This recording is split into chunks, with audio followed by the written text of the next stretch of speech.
बहन बैठला का काम बा 2-4 मिनट। लबों पे कभी उसकी बदुआ नहीं होती, एक माँ है जो कभी खफा नहीं होती। हर 4 बच्चों को एक माँ पाल देती है, एक माँ 4 बच्चों से पाली नहीं जाती।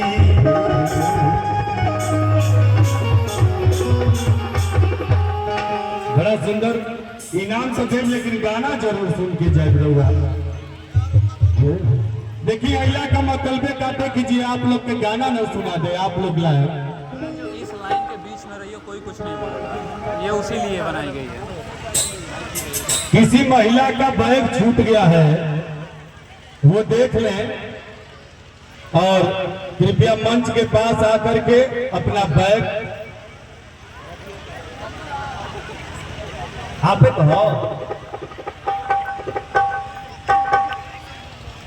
रे महाराज,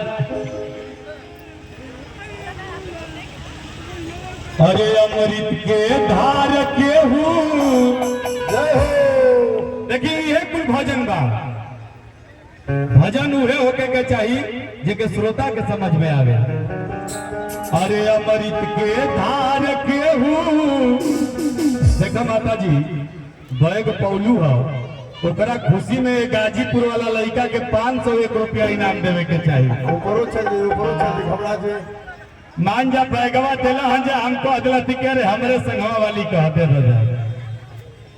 अरे अमृत के धार के हूँ, अके तनो पियाई एगो माई बिना, कैसे कर जुड़ाई भाई एगो माई बिना।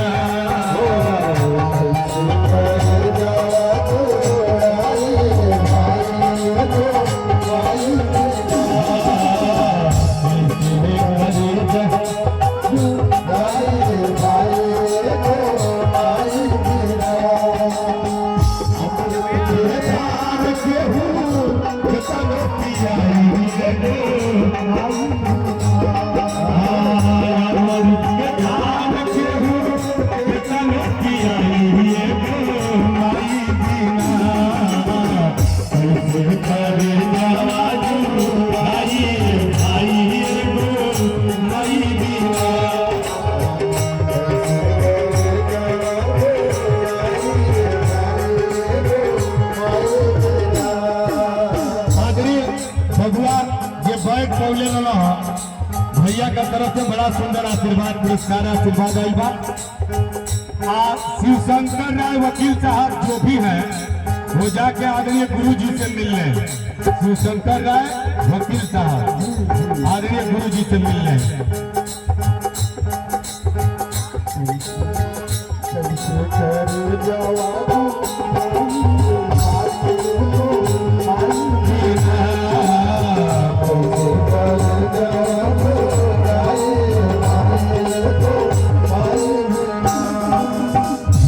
प्रधान आदरणीय संतोष राय जी, आपका तरफ से बड़ा सुंदर पुरस्कार आशीर्वाद आई बा।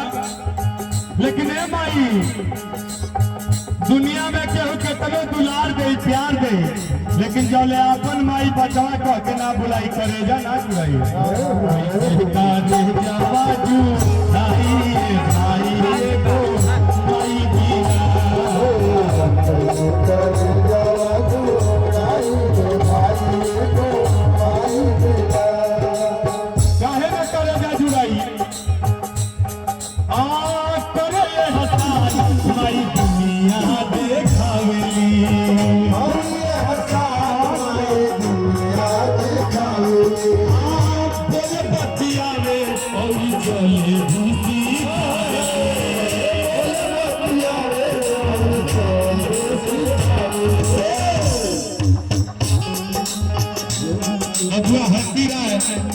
आपका तरफ से सुंदर आशीर्वाद पुरस्कार आएगा।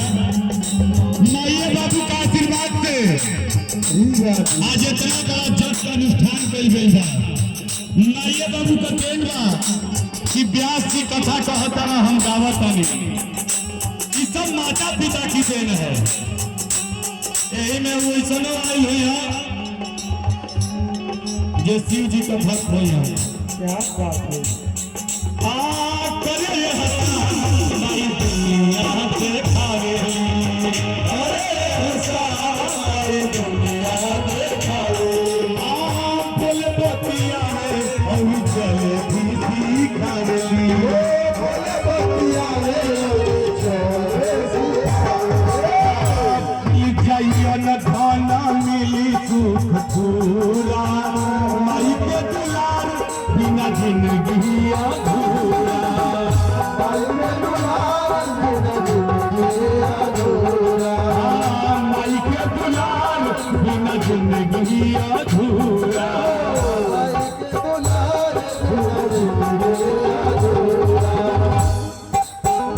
जिनकर माध्यम से आदरणीय टिंकू भैया आपका तरफ से बड़ा सुंदर आशीर्वाद पुरस्कार प्राप्त भइल बा, कोटि कोटि बधाई बा।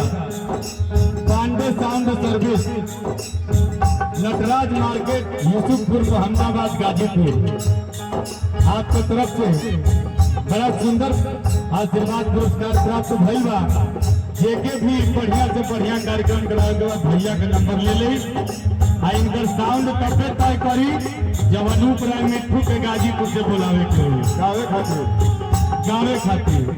करे ये हसन माई दुनिया देखावे, करे ये हसन माई दुनिया देखावे, बोले बतियावे और चले भी दिखावे, बोले बतिया रे चले सिखावे, मिल जाइया न धना मिली सुख पूरा, माई के दुलार बिना जिंदगी अधूरा, माई के दुलार बिना जिंदगी अधूरा, माई के दुलार बिना जिंदगी अधूरा, आया चरौड़ा के केली दुधवती आई एगो माई बिना, चरौड़ा के केली दुधवती आई एगो माई बिना,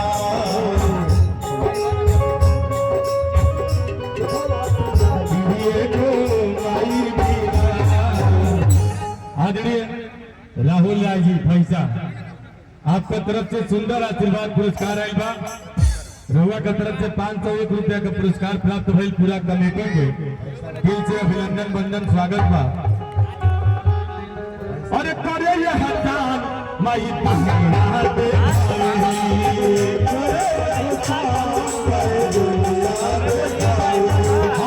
बोले बतियावे और चले भी दिखावे,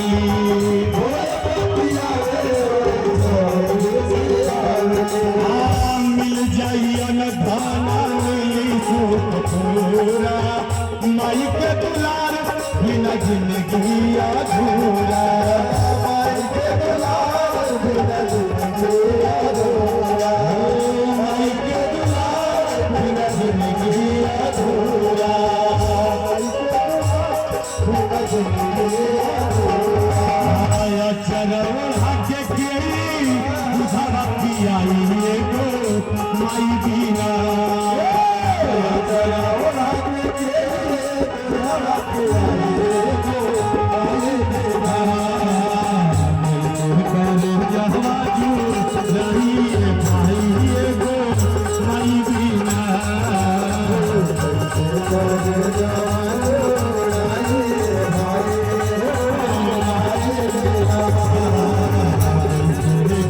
जहाजू रहिए भाई एगो माई बिना।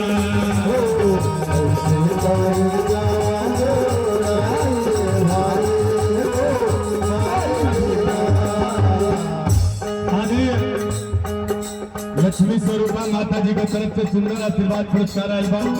कोटि कोटि बधाई बा। गोड़ छुपी गोड़ लगा तनी आशीर्वाद का प्रतीक्षा बा। लेकिन आजकल का लड़का लोग के कही बात कहब का,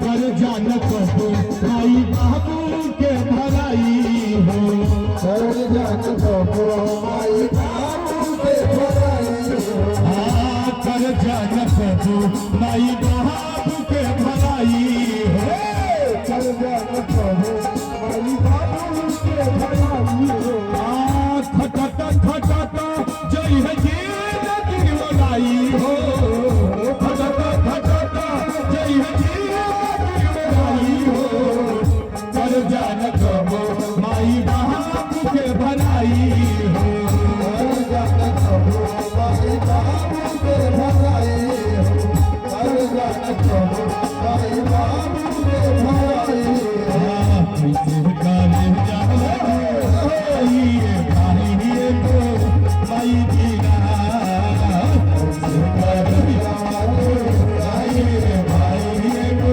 माई दीना कैसे करे जाजू भाई को माई दीना कैसे करे जाजू भाई को माई दीना। आई बाबा का दरबार